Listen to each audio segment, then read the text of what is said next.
Hillary Clinton called into a couple of cable news shows yesterday, but she didn't make much news. And there lies the heart of a dilemma for the media in how to cover this campaign.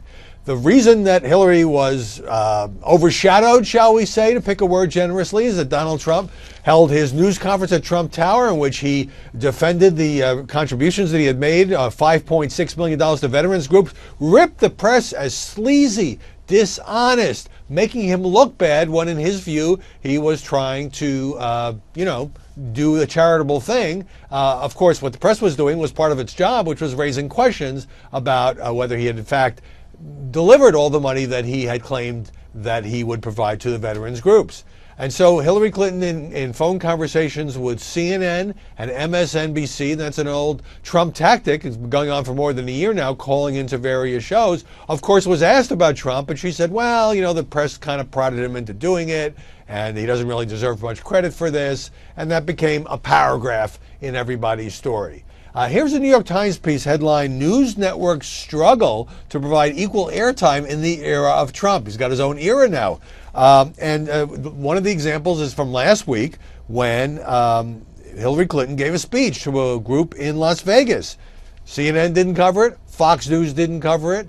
MSNBC didn't cover it. What were those three cable news networks doing? They were covering an empty podium in Bismarck, North Dakota, where Donald Trump was going to speak. And of course, when you have that headline, Trump expected to speak soon, I guess the idea is this helps your ratings, or people stay tuned and they don't go clicking off to somewhere else. So an empty podium for Trump, at least in this instance, beat a real live Hillary Clinton.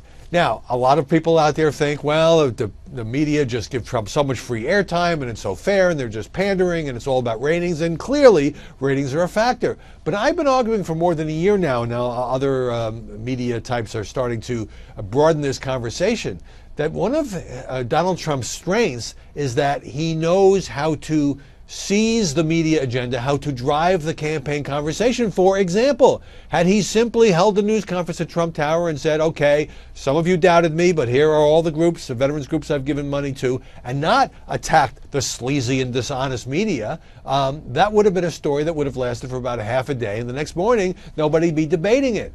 When Hillary Clinton, who does far fewer interviews than Donald Trump and hasn't held a news conference in, I have lost track, 150 days, 170 days, when she does do these interviews, she is careful, she is cautious, she doesn't respond to the most personal attacks that Trump makes. She does criticize him, but it doesn't seem to drive a lot of coverage. And her own aides and allies have talked about this. Well, she's boring, yeah, but she's steady, she's reliable, she is a contrast to the more bombastic and unpredictable Trump. That's the media dilemma. There are two candidates left. Yes, I know Bernie thinks he might win California, but Hillary Clinton is going to win this nomination.